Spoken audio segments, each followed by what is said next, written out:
Good evening. It is now exactly 6:30, and my name is Joan Fishman. I'm the Vice President of the Wilmette Public Library District, and I will be presiding over the meeting this evening. May we have called the... Let's say the date first. Oh, and the date. I'm sorry. Today is, thank you, Tuesday, March 21st, and we noted the time is probably 6:31 now. Thank you. And I would like to have a roll call, please. Thank you. Trustee Cox. Here. Trustee Fishman. Here. Trustee Nealon. Here. Trustee O'Keefe. Here. Trustee Riddle. Here. Trustee Summer is absent, and Trustee McDonald is absent. Very good. Thank you very much. We will now have the review of the minutes. And do I have a motion, please, to accept the minutes? Actually, there is a correction I noted, and I just wanted to address it prior to approving the minutes. If you have your minutes in front of you, please, in section 5A3, which is on the top of page 2, under the section entitled Treasurer's Report, the draft minutes include the words "I think" at the beginning of the sentence that reads, "The amounts included in the notes may have been calculated from the December balance sheet, which was initially included in the board packet." These two words are not necessary for the formal record of the minutes, and so I have recommended amending the minutes to remove quote-unquote "I think" from this sentence. Just a small little variable I saw when reviewing. So, would anyone like to discuss, or? I think that's fine. Any discussion? Okay. That's what to me. Yeah. Okay. Thank you. Very for good. noticing. Thank you. We'll make that amendment. And do we have a motion to approve with Sure. the amendments as I'll stated? move the approval of the February 21st, 2023 regular board meeting minutes as amended. And is there a second? Second. Thank you. We had a trustee Riddle approved and trustee Nealon seconded. Thank you. May we have a roll call, please? Of course. Trustee Cox? Yes. Trustee Fishman? Yes. Trustee Nealon? Yes. Trustee O'Keefe, yes. Trustee Riddle? Yes. Trustee Summer is absent, and Trustee McDonald is absent. Very good. Thank you. Moving on, do we are now at the public comment. Is there anyone this evening that would like to make a public comment? All right, thank you. Then we'll move on, seeing none. Presentations, we have none this evening. And our treasurer's report. Because Trustee Summer is absent, Trustee O'Keefe will fill in for her, and we appreciate her. No problem. So I received some comments for tonight's meeting from Treasurer Summer, and I would just like to read those. If you have any questions, feel free to ask me, and if not, we certainly can address questions when she is present at the next meeting. But if there are any questions, please feel free. So these are her notes, please. As noted in the first paragraph of the notes to the financial statement, the library received a small deposit of property taxes revenue in February. Also, as noted under investment activity, general fund interest and special reserve fund interest were $8,624 and $14,130 respectively, which is a significant increase from the same time last year. As you will note, the prior year's amounts have been added to the report as we discussed in the February meeting. Another point to consider, the second to last paragraph in the notes to the financial statement, the general fund and the special reserve fund balances are included as of the end of February. Although her calculations are slightly different, Trustee Summer believes the majority of the difference is due to the fact that the Rutherford Trust balances were included in the general fund balance, even though this is a restricted account. She will work with Laura, who is the accounting consultant from, is it Sikich? Is that how you pronounce it? Thank you. In the next month to clear up what accounts are and are not included in these balances to ensure that we are presenting these numbers on a consistent basis going forward. Please note that there were no special reserve fund purchases in February. Also, please note that there was a check in the amount of $11,122 to RMC Imaging. According to Director Austin, the check to RMC Imaging is the new microfilm reader station that he reported about last month. They replaced the older generation reader, scanner, printer with a new station, which includes a new computer, ViewScan reader, rotating monitor, accessory kit, and OCR software to make finding passages and microfilm easier for researchers. This is part of Local History Digitization Project for researchers, and this is part of a Local History Digitization Project. Are there any questions or comments as to Trustee Summers' notes? Or clarifications needed? Okay, great. Thank you. Thank you very much. Seeing none, then we'll move on to bills and salaries? Yes. Any questions on bills and salaries? No, the only question I had was as to that $11,000 check to RMC Imaging, and that was answered. Excellent. Okay. Then may we have a motion to approve the Treasurer's report, our financial reports for February 2023, and approve our bills and salaries check detail for February 2023. I move to approve the treasurer's report and the bills and salaries check detail for February 2023 as presented. Is there a second, please? I second. Very good. Thank you. We have the motion presented by Trustee Cox and seconded by Trustee O'Keefe. May we have a roll call, please? Of course. Trustee Cox? Yes? Trustee Fishman? Yes. Trustee Nealon? Yes. Trustee O'Keefe, yes. Trustee Riddle? Yes. Trustee Summer is absent, and Trustee McDonald is absent. Thank you. Moving on, we now have, we do not have any action items, so we will move on to our director's report. And Director Austin, please. Thank you so much. I will note on the agenda, it says that my presentation is 10 minutes this evening. It is not. So since we have no action items, you get to listen to me talk for a little while. So I've got a lot to share. We've got a busy spring, and I hope you'll enjoy what I've got to share with you all. So the first thing I wanted to talk about tonight is our relationship with the Kenilworth Public Library District. Many of you may know that Wilmette Public Library and Winnetka Northfield Public Library Districts have had a relationship with the Kenilworth Public Library District via contract for about 40 years. Every 4 years, we vote to approve a new contract, and we are in that phase right now. So next month, I will be bringing forward to you all an updated version of the Library Services Agreement between these two agencies that support the independent Kenilworth Public Library District. One of the few libraries in the state that does not have a library building, a library staff, library collections, et cetera, et cetera. It is an exercise in government efficiency, and it has served our community really well. That said, there are a few amendments that we want to make to that agreement. One of those is that the duration of that agreement is typically 4 years, and it always lands with the election. So we're doing the consolidated election on April 4, and one of the first activities that trustees need to do at that first meeting after being sworn in is to vote on the budget usually, and also the approval of a contract. So we're going to amend that time frame so that the new trustees have at least a year to evaluate the services of the district before they might potentially take action on the renewal of that agreement. We're also looking at the calculation of the fees for how the services are rendered.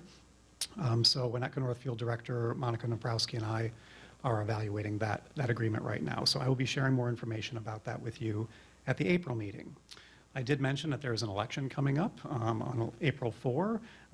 There is a slate of candidates for the 4 seats on the Kenilworth Library Board. The incumbent president is going to be returning, so it's nice to have that continuity. At their May meeting, they're going to, no, they don't have a May meeting. At their June meeting, they're going to be swearing in their trustees. They will be seating their new board, getting new officers, approving their new budget. They will also be holding the decennial review committee meeting. We'll talk a little bit more about that here in a moment. As well as conducting, I will be conducting orientation and training with all of those new trustees. We are also going to be, with Kenilworth, we're going to be doing some outreach with the 2 districts and providing a story time to their Park District's cafe. This is a new topic that has just come up, but we do a lot of outreach and extending outreach to this new facility. There's a new coffee shop at the Park District facility there. We're looking to bring our services to the Kenilworth community there. Our meeting is typically scheduled for the end of June. They're on the 4th Thursday of the month typically. But to meet the obligations of swearing in our trustees before the 75th day after the election, we need to move that meeting up. So we'll be rescheduling that meeting when we meet here at the April meeting. So that's kind of the story with Kenilworth. Any questions about what's going on there? They've been on hiatus since December. They meet maybe 5-6 times a year, so they're getting back into business now. So they're moving to a 5-year contract? For the first, for this cycle, we're recommending a 5-year agreement, yes. So then but just for this year, or? For this year, Okay. and then we can kind of go 4 years forward from there. Is their election uncontested, like same It's, amount? yeah, they use a caucus system, kind of like what Winnetka does. And so when you said the president is running for reelection, and again, and are they a 7-seat? That's right, board? just Okay, like us. Just like us, good. Thank you. And Wilmette will continue in this next contract cycle to be the administrator of the district again. We've been that way for a while, and we're happy to extend that service and experience to the board. Okay, so that's the Kenilworth story. We've got a similar story here with the Wilmette board. So we too have an election here on April 4, and we've got our candidates here. So all of the above that we talked about remains true. As I mentioned, that library service agreement is going to be an action item at next month's meeting. We will swear in our new trustees and officers at our May 16th meeting. We will perform the decennial review committee meeting at the May 16th meeting. I will pause here and explain what that is. You may recall we've talked about this before. There is a new act called the Local Government Efficiency Act in the state of Illinois, which is a program for independent library districts and other agencies to units of local government to conduct an inward study of their operations to ensure that we are operating efficiently. Kenilworth Public Library District, as an example, is an efficient organization. They don't have a building, they don't have staff, and yet they're still able to extend valuable services to their constituents. They do it through a contract, and they've negotiated through that contract to get some pretty awesome services on the cheap. So anyway, the decennial review would have us look as an agency at partnerships, relationships that we have, our general operations, the way that we organize our structure, to determine if we're operating as efficiently as we can. The committee is typically comprised of the entire membership of the board, administrative staff, and to ensure accountability, 2 members of the public are also invited to participate in the process. The process needs to be completed within a year of it beginning. We need to commence that process by June 9th. So we'll be conducting this as part of our regular business at our May board meeting to satisfy that requirement. We are required to meet 3 times. We can meet during our board meetings, which we're doing, and we'll need to produce a report at the end and then submit that to the county for their review. And so we'll be doing that in Kenilworth, and we'll be doing that here in Wilmette. All right. We are also going to be doing our budget season this spring. So the Finance Committee will be meeting likely in late April, early May to discuss the budget for fiscal year 23-24, and we will likely be approving that budget at the June meeting. In past years, we've had 2 or 3 finance committee meetings between those board meetings. So typically an early May meeting, a review of that draft budget at the May meeting, and then another committee meeting before we approve it at the June meeting. Lots of meetings in the spring. The other one is we're going to be doing an orientation for our new trustees. So following the election, we're coordinating an orientation session actually for all elected officials in Wilmette.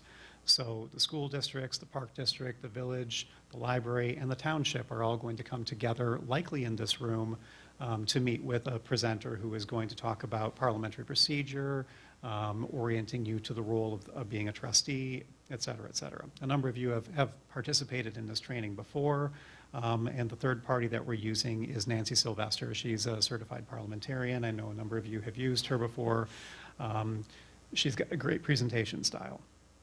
So that we're scheduling for tentatively Tuesday, May 2nd, and I'll get you more details about that as that gets firmed up. Any questions about the activities that we're looking forward to this spring? One question about the 2 members of the public that will be helping with the review for the new act. Will they be trustees, or will you be kind of surveying for completely? We can talk about that. There's an advantage. I mean, there's advantages to all of these angles. Someone who's been close to the organization may understand it more than someone who is not. That said, there is a benefit in having someone who doesn't have much experience in the organization to looking at it as well. So obviously, we're going to have a couple new faces on our board to evaluate the library as part of that process too. So it's kind of up to us to decide how we'd like to proceed. Okay. All right, so that's some of the business that's coming up. One of the big items of business that we're going to be talking about this spring is our strategic plan. So I'll give you an update on where we're at with the strategic plan. So the library began our latest phase of our long-range strategic planning process in March of 22, so about a year ago, and we're now preparing to complete the final steps of the project this spring. This past year's work has included 2 community surveys, compiled feedback from nearly 1,000 stakeholders, analysis of the results of the surveys, comparative study of relevant industry and area benchmarks, and the subsequent drafting and discussion of dozens of applicable goals. The resulting draft plan includes a range of goals and outcomes across 3 key areas: a welcoming environment, a connected community, and a sustainable future.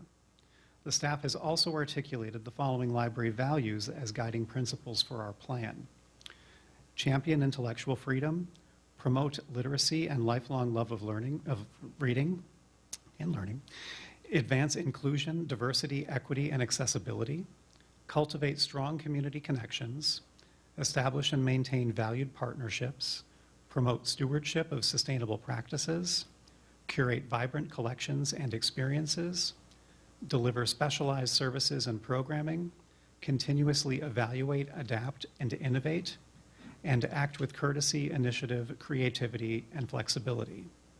Many of these themes were part of our prior strategic plan. In fact, some of them were goals that we have now incorporated into our organizational philosophy and values.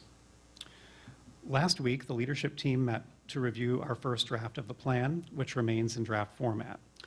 We're working on the structure as well as articulating the goals within the goals, as the process is very much at the forest level, while many of our team members are necessarily tree people.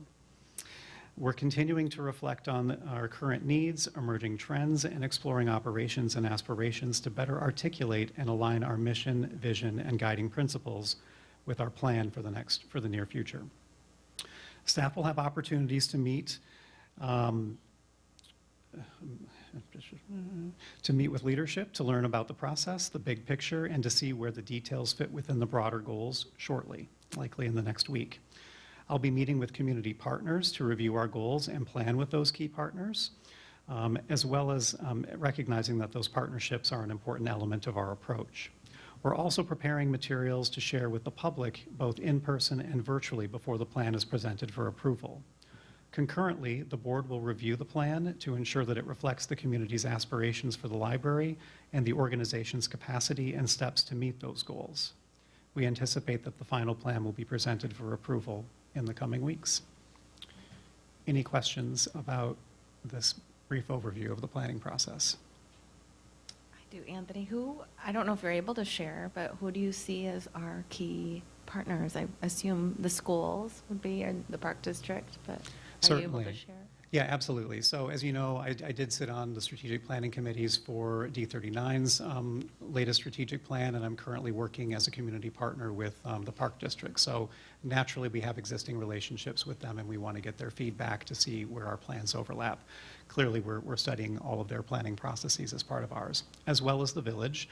But we also have relationships with other entities like Go Green, the League, other folks that I think might be valuable in providing some insight to us. So we'll be performing some outreach to some stakeholders there. So then are you bringing it to the board for like an official approval at the, what month? In April? That's a detail I want to discuss more with Trustee McDonald, and she's out of the country, so we'll be talking a bit more about that. But I believe that it was her will to be the one to vote to approve that plan. That said, we've got a pretty aggressive timeline to meet all of those expectations now. It has been a year-long process, but I think when you see the development of this and we're able to kind of talk it through a little bit more in terms of the methodology, it'll make sense that the gestation period has been a little bit more extrapolated. That said, if we're not able to meet that timeline, because the April meeting is the 18th, so it's relatively early, we may need to push this off to the May meeting. But we want to make sure that we do our due diligence and include all the necessary parties before we move forward with that. Which was before Trustee McDonald went out of the country. That was her explicit wish, that it certainly, this final takeaway, go through a review process so everyone feels comfortable. And the public also. How do you anticipate reaching out to that constituency? Right, so that planning is a little bit more challenging because our newsletter is about to hit homes here for April very shortly, so we missed the print publication that's going to reach those folks. That said, we do have over 14,000 emails in our distribution list, and we do have some great open statistics for our email newsletters. So digital promotion, in-library promotion of those events, both in person and virtual. So I think there will be opportunities, but we will need some assistance in getting the word out, and I'll likely reach out to the village board and see if they can put it in their village newsletter as well. I think that makes sense then. Good. Great. We're excited. Well, We're getting close. very much so. Wonderful. That's great. Anything Thank else you. about the plan? Renee, you look inquisitive. No? Okay, pensive. Okay, we're all thinking about this, right, and anxious to see this. Great. Okay. Roadmap. Thank All you. right. Well, we'll keep you posted. So while we're on the topic of thinking bigger, I wanted to share with you today that I was delighted to meet with Cook County District 14 Commissioner Scott Britton today.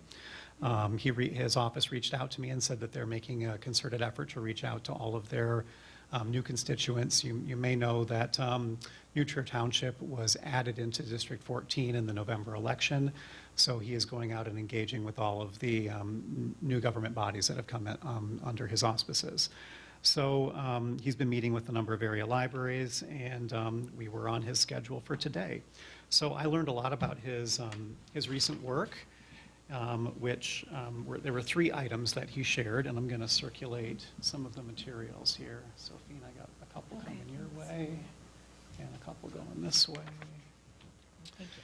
So the 3 initiatives that Commissioner Britton shared with me today are Cook County's Small Business Source Program, which is a program to support, grow, and elevate small businesses by providing no-cost advisory and resource services. Clearly aligns with the services that we provide. Cook County also offers a legal aid for housing and debt, which helps to meet the needs of renters, landlords, and issues related to eviction, debt, and legal suits. And I think what Commissioner Britton's most excited about is the Cook County United Against Hate campaign, This is an initiative to disrupt discrimination by providing pictorial, verbal, and educational avenues to stand up against all forms of hate. I encourage you to visit cookcountyunitedagainst.hate.com to learn more and explore their collection of resources against intolerance and hate. And they have a staggering range of topics that they cover there. Really great resources. It should interest you to know that on February 28th, our village board moved unanimously to adopt Resolution 2023-R38, pledging the village of Wilmette to join Cook County to unite against hate. This action comes as the Simon Wiesenthal Center for produced a digital terror report, that shows significant increase in online anti-Semitic, racist, and anti-LGBTQ hate that large social media companies like TikTok and Twitter have failed to curb. And that report warns that increased violence stemming from these conditions can be expected. It is time for us to take a stand together against this trend. As you know, public libraries exist to further all people. We welcome everyone. We serve all. By our very existence, our ethos are in the fabric of building community, fostering belonging, and promoting understanding here in our community's living room. If you will indulge me, I would like to follow one of the initiatives that's listed on this document here and demonstrate my support for this initiative. I'd like to take a moment to take the county's pledge to stand up against intolerance and hate, and to encourage all in our community to take an active part in building a kinder, better, more inclusive world for us all. So the pledge on that sheet there that I passed around reads as follows. I, Anthony Austin, Director of Wilmette Public Library District, pledge to unite against hate and join with my community to welcome all people, regardless of their race, religion, ethnicity, age, gender identity, sexual orientation, disability, class, or other background. I pledge to actively learn from those with lived experiences that are different from mine. I pledge to question hateful acts when I see or hear them. I pledge to educate myself on how to safely interrupt hate. I pledge to support efforts toward social justice. And I pledge to inspire others to take this pledge. That's heavy. Hear, hear. But that is what we do in libraries. So one step that you can take is an initiative that we have going on here at the library. And that initiative, there are a couple things that we can do. One step is that you can take is to check out a book, because reading builds empathy and opens our mind to worlds and experiences beyond our own lived experiences. Another step you can take is to look into our recent all-ages programming initiative called Let's Learn Together. You can visit us on the web at wilmettelibrary.info/letslearntogether to learn more. Let's Learn Together provides a framework for families to engage with tough subjects. This year, we'll be working together to learn how to discuss race and the issues around it.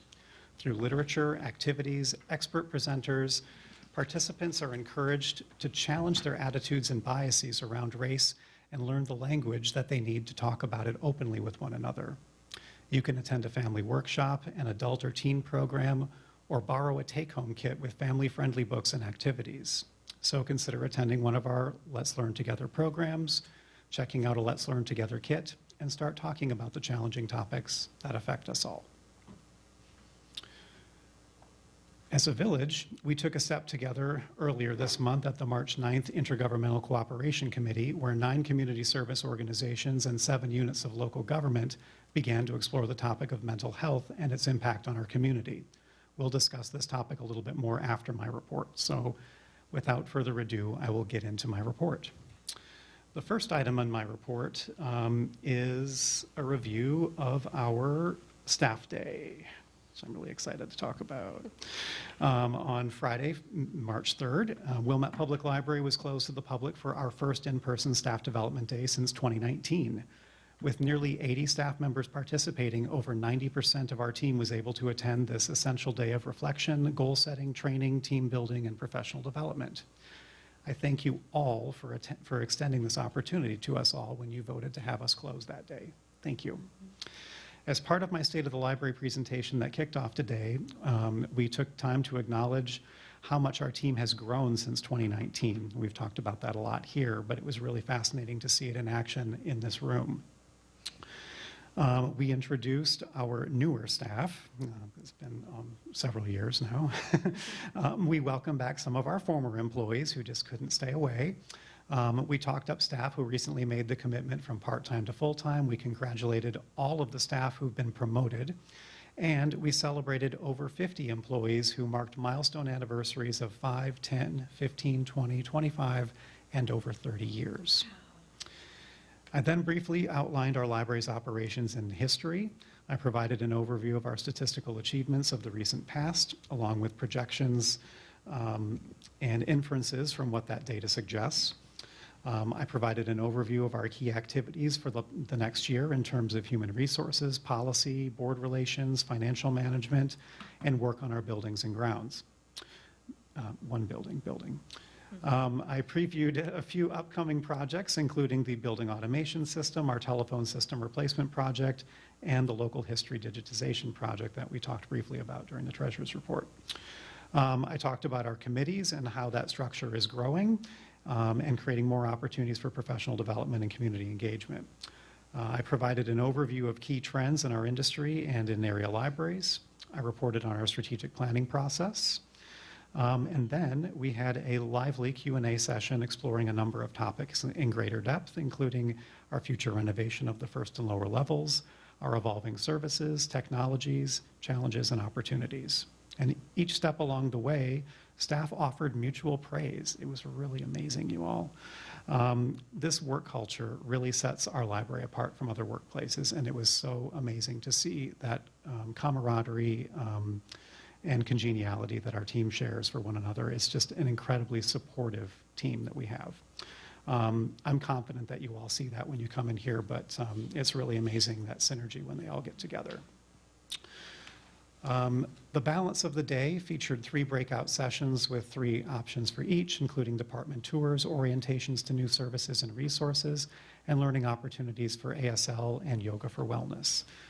We had a professional photographer on site to take individual headshots of our staff for our upcoming staff directory onboarding project that we're going to use on our new intranet site. And the photographer also took a number of group photos of our team, so it's wonderful to have a shot of our entire staff together. Our afternoon keynote featured Wilmette Police Community Resource Officer and School Liaison Valerie Davis, who presented on an overview of emergency preparedness, situational awareness, and active shooter specific training. And we closed the day with department meetings. Overall, it was a remarkable success and validated so much of what we already know about our outstanding team. The 2023 Staff Day Committee did a fantastic job coordinating the day for us all, and I want to thank those folks again by name. So Shanti DaCosta, Mary Dorman, Amy Young, Susan Kaplan-Tosh, Sarah Jo Zaharako, and our committee chair, Linnea Lundberg, really did a fantastic job for the day. So that's Staff Day. Get into some other details of my report. Our statistical performance trend remained strong in February, which was reinforced by a report from our regional library system, RAILS, that showed that only 4 other libraries in our nearly 600-member system move more materials than us, and we serve a population half of those 4 libraries, so that is very impressive. In February, we added 300 new library cards, including 130 from our partnership with School District 39, so we're thrilled that we have that relationship. You'll notice in Kim's circulation report on page 8 that we've also begun plotting circulation data trends against our door counts, and we're looking at a number of other comparative metrics too, in an effort to be more data-driven.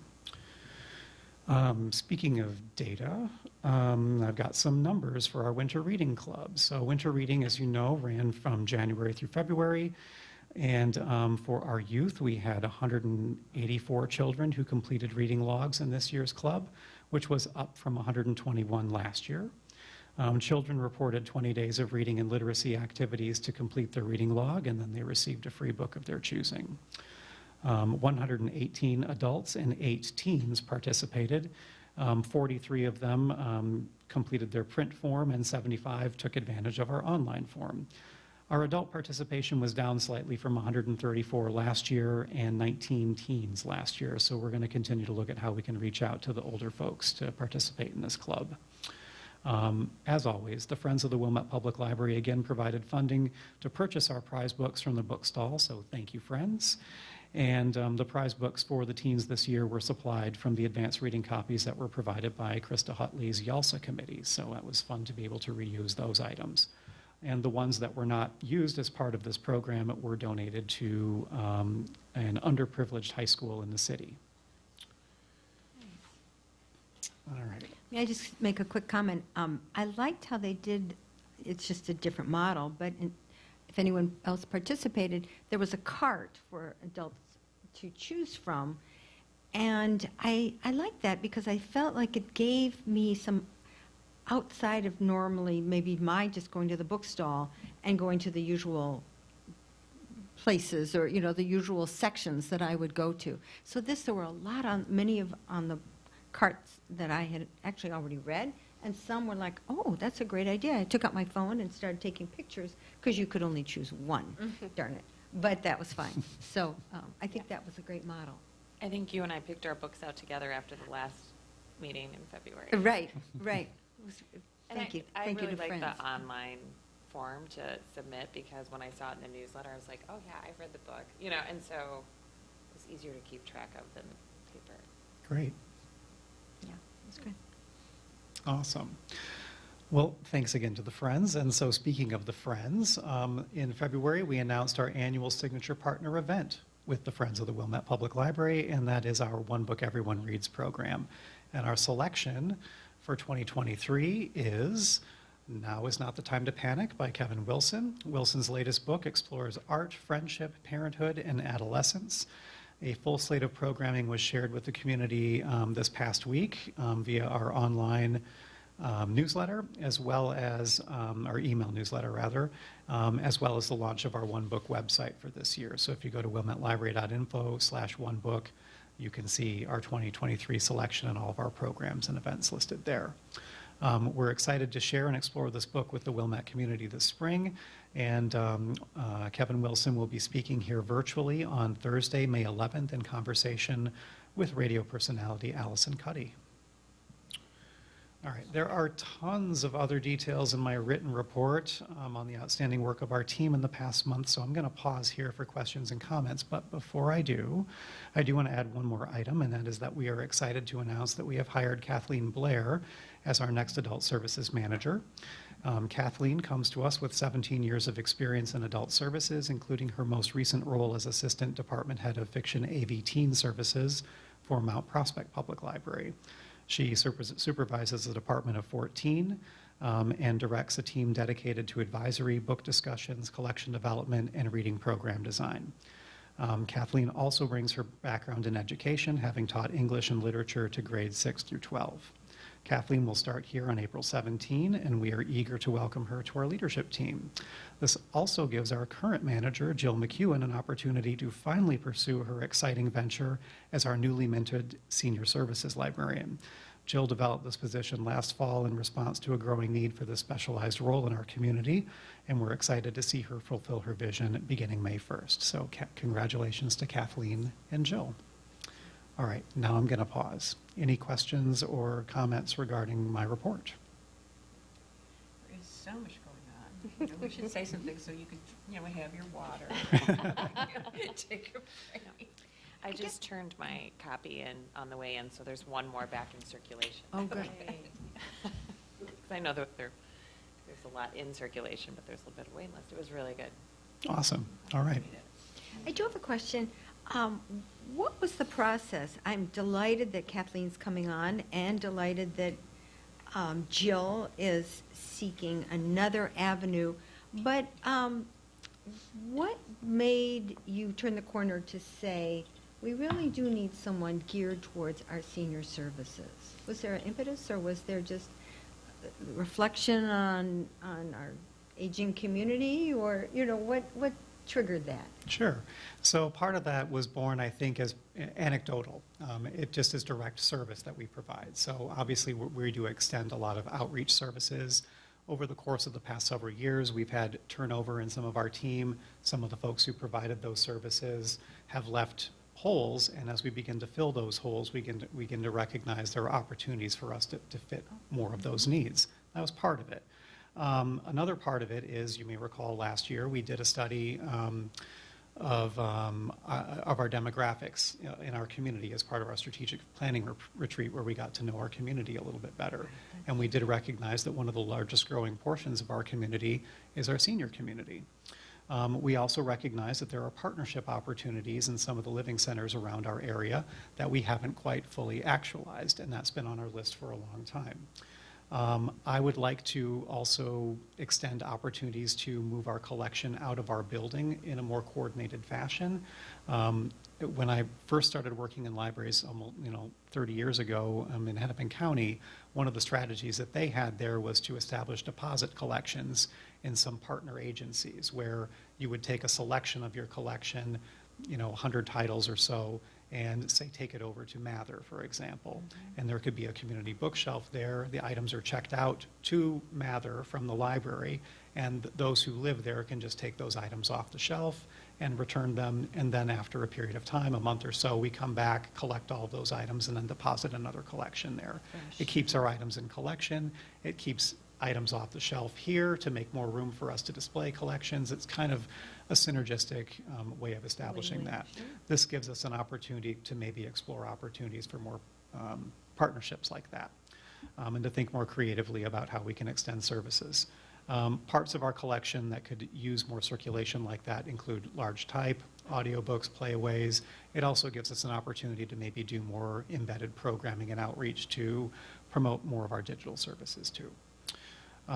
Jill has an affinity for seniors as well, and that was part of, as she was developing this role that we knew that we had, she was kind of getting hungry for it as she was writing it up and got excited. So that's when we started having that conversation, and that's what ultimately led us to where we are right now. So that's Great, sort of the that's background helpful. of it all. I see it as the parallel going and, reaching out to District 39, but our senior community, like you say, the Mather or other Mhm. opportunities that present.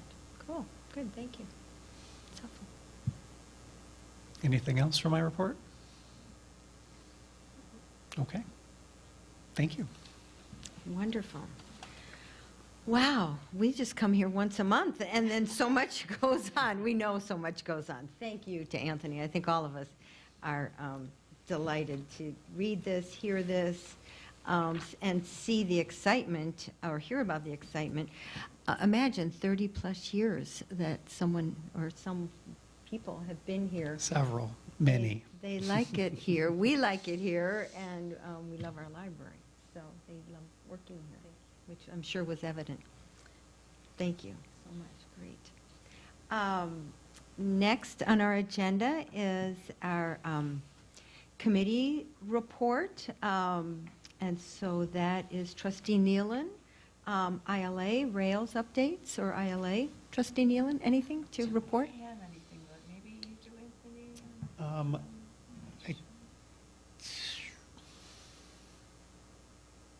It's okay. I swear, there was something I was going to share. Did I send it via email? I saw Rails memo, and I'm like, I feel terrible because it's not coming to me right now. So there's some programming coming up. Well, through you've Rails, can I stumped me. jump in and Yep. help you out here? That there I'll look was at my a calendar. trustee survey, and I saw that and did that and passed that around to everyone. And then Anthony, Director Austin, you also reminded us, which is just helpful. Rails is a fabulous system, and all our input just makes that stronger. So if you haven't done that, please do. There are some, we talked briefly about ILA offering some trustee forum workshops this spring. Trustee Summer is going to be attending a finance-related one that's coming up here in a couple weeks, and I'm going to be attending one on May 20th, which is, May 13th, which is about effective board meetings, and I'll share that information out with you all. But yeah, for the life of me, I can't remember what that other Rails item is. It'll come to me. Legislative issues that are just coming up? Or no? Maybe not. That's okay. We'll catch that another time. Very good. My brain only holds so much. Trustee Nealon, any updates from the Intergovernmental Cooperation Committee? Fantastic meeting on the 9th of March that, Yes. Anthony and I attended. Lots of people, not just from our, government bodies, but also from the community. And really, it was designed to be brainstorming, and that's what it was. So no conclusions have been reached, and they just, people shared some of their challenges. These were groups who worked with mental health services, and the schools were there, and they talked about their concerns as well. And we Okay. just simply said that we were excited and in agreement with the fact that this effort is being made, and, we look forward to, being part of it, so. And ongoing. Great. Good, thank you for attending. I'd add a couple more notes to that too, saying that, I think the mission of this, so there's going to be at least 3 meetings of this group, and this first one was an opportunity to, I think, kind of work backwards. We talked about outcomes first, and I just happen to have my notebook in front of me. I mean, I'm not going to read them, but there are at least 50 outcomes that came up in that conversation of what the partners all were aspiring towards. And then Kate Jaya, who organized the group, then asked us to think about, well, what are the steps that we're going to take to move forward with this organization? So the idea was forwarded that we might form some task forces of smaller groups to help us tackle the whole range of topics and outcomes that we're looking at, that we're looking for options to promote awareness, prevention, in-crisis options, to review trends and establish priorities, and to really work based on impact to define what our successes would look like. So they're scheduling another meeting for June. Like I said, there were 9 partner agencies that were around the table. It was really exciting to see the range of services that they provide. They circulated a document that comprised all of the services that are provided by all those agencies, as well as the 7 governmental agencies that were present as well, and how they are looking at mental health in their organizations. So I think it's really inspiring that our community is having this conversation, and we're really thrilled to be at the table. Good, thank you. As well as maybe you could speak to your meeting, I know, with our new sustainability coordinator for the village? I did. So we're kind of beginning that process right now. So it was more of a meet and greet. But yes, I did meet with Lucille Mellon, who is our new sustainability coordinator. As you know, she has a relationship with all of the units of local government in our community. And she shared with me some sustainability policies and plans that have been used by other local government entities. As I mentioned earlier, in the themes and in our strategic plan, sustainability is one of the guiding principles that we're going to be using in this plan, and informs a number of the strategies that we have in there.